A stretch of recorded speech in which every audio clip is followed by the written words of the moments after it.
RCB அணி அபார வெற்றி பெற்றுள்ளது. எல்எஸ்ஜி அணியுடன் மோதிய இன்றைய போட்டியில் கடினமான இலக்கை சேஸ் செய்து 6 விக்கெட் வித்தியாசத்தில் அபார வெற்றியை பெற்றுள்ளது ஆர்சிபி அணி.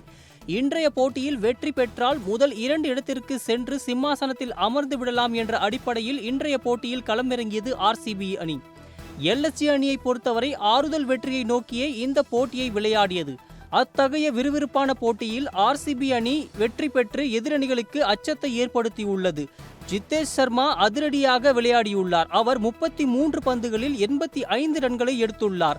இதில் 6 சிக்சர்களும் 8 பவுண்டரிகளும் அடங்கும். ஐபிஎல் வரலாற்றில் அதிக ரன்களை சேஸ் செய்த 3வது அணி என்ற வரலாற்று சாதனையை படைத்திருக்கிறது ஆர்சிபி அணி.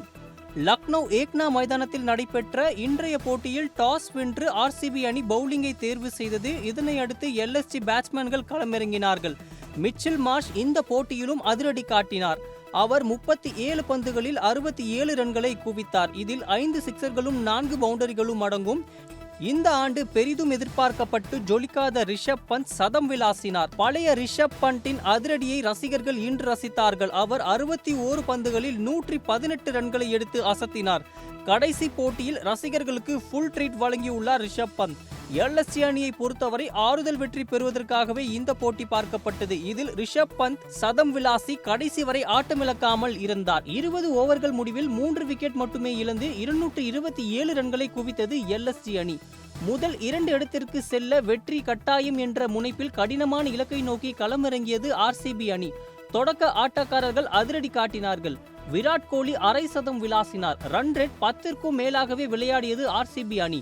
இறுதியாக ஜிதேஷ் சர்மா அதிரடி காட்டி அரை சதம் விளாச ஒரு புறம் மயங்க் அகர்வால் நிதானமாக ஆட்டத்தை வெளிப்படுத்தினார்.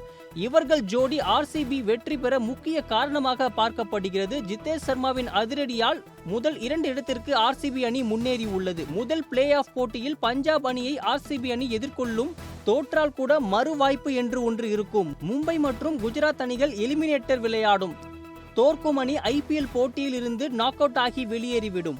இதுவரை கோப்பையை வெல்லாத 2 அணிகள் முதல் 2 இடத்தில் இருப்பது ஐபிஎல் வரலாற்றில் பெரும் எதிர்பார்ப்பை இந்த ஆண்டு பெற்றிருக்கிறது.